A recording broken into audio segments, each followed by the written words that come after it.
என் பேர் அக்ஷயா.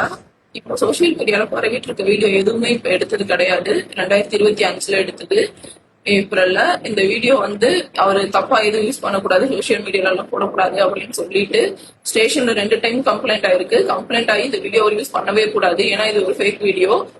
அவர் வேணும்னே வந்து கஞ்சா அடிச்சுட்டு வந்து நான் தங்கியிருக்க ஹாஸ்டல்ல வந்து வம்பிழுத்தாரு. அங்க ஸ்டாஃப் எல்லாருமே தான் தங்கியிருப்போம். என் கூட பக்கத்து ரூம்ல எங்க 2 பிள்ளைங்களா இருந்தாங்க. அவங்களெல்லாம் அவர் கவர் பண்ணி எடுக்கவே கிடையாது. வேணும்னா அவங்களையும் கூட நான் பேச சொல்றேன். இவர் என்னையும் மட்டும் கார்னர் பண்ணி நான் வேலைக்கு போக கூடாதுங்கிறதுக்காக பிரச்சனை பண்ணிட்டு எனக்கு மொட்டையெல்லாம் அடிச்சாரு. அந்த மொட்டை அடிச்ச கேஸ்ல கூட இந்த வீடியோ எல்லாம் போய் காமிச்சு அனுதாபத்தை தேடிக்கிட்டாரு. அவர் சைடு நியாயம் இருக்க மாதிரி. நான் ஸ்லீவ்லெஸ் ட்ரெஸ் போட்டிருந்தேன்னா இல்லைன்னு சொல்லல, ஆனா நைட்ல நான் ஸ்லீவ்லெஸ், அங்க எல்லாருமே ஸ்லீவ்லெஸ் தான் போட்டிருக்கோம். அதை விட குட்டி குட்டியெல்லாம் ட்ரெஸ் போட்டிருக்கு பொண்ணுங்களோட எல்லாம் அவர் அந்த ரூம்ல வந்து பேசி இருந்திருக்காரு. என்னை எப்போ ஊர்ல இருந்து வேலைக்கு கொண்டு போய் விடும்போதும் அந்த பொண்ணுங்கள்ட்ட பேசிட்டு ஜாலியா உட்காந்துட்டு சிரிச்சுட்டு 1 மணி நேரம் அங்கேயே ஸ்டே பண்ணிட்டு கூட அடுத்த நாள்லாம் கிளம்பி சென்னைக்கு வேலைக்கு போயிருக்காரு. சோ இந்த வீடியோவை அவர் தப்பா யூஸ் பண்ணிக்கிறாரு. அவர் வந்து ரொம்ப ஒரு மாதிரி இந்த திருட்டு விஷயத்துலாம் இன்வால்வ் ஆகி கஞ்சா அடிக்கிறது அந்த மாதிரிலாம் பழக்கம் வச்சுட்டு ரொம்ப மனநல பாதிக்கிற சைக்கோ மாதிரி பண்ணுவார் அடிக்கடி.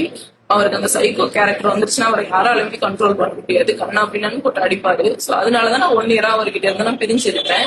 இப்ப கூட வாழ வரேன் அப்படின்னு சொல்லிட்டு நான் சிகரெட் எல்லாம் சுட்டு வச்சிருவாரு. ஃபுல்லையும் போட்டு டார்ச்சர் பண்ணுவாரு. நான் வேலைக்குல இருந்தேன்னா ஃபுல்லையை பார்க்க வரணும் அப்படிங்கிறதுக்காகவே ஸ்கூல்லுக்கு ஏதாவது ஒண்ணு பண்ணி விட்டுட்டு அவ்வளவு காயம்.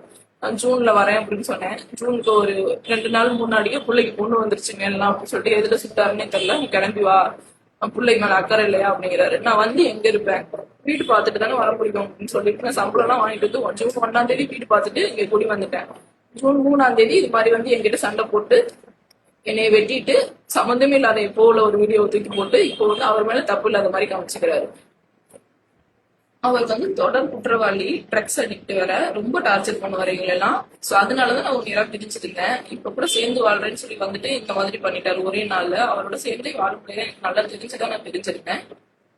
சோ இந்த தப்பா வீடியோ ஷேர் பண்றது எதா இருந்தாலும் உண்மையை தெரிஞ்சுட்டு அதுக்கிட்ட ஷேர் பண்ணுங்க.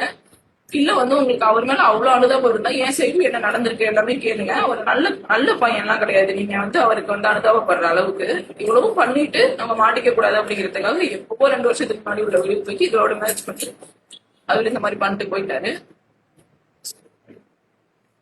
இந்த விஷயம் ரிலேட்டடா நான் லாஸ்ட் இயரே கம்ப்ளைண்ட் கொடுத்திருந்தேன். போன ஆட்சியில அவர் வந்து ஆட்சியோட அதிகாரத்துல அவங்க ஃப்ரெண்ட் சர்க்கிள வச்சுட்டு இதுல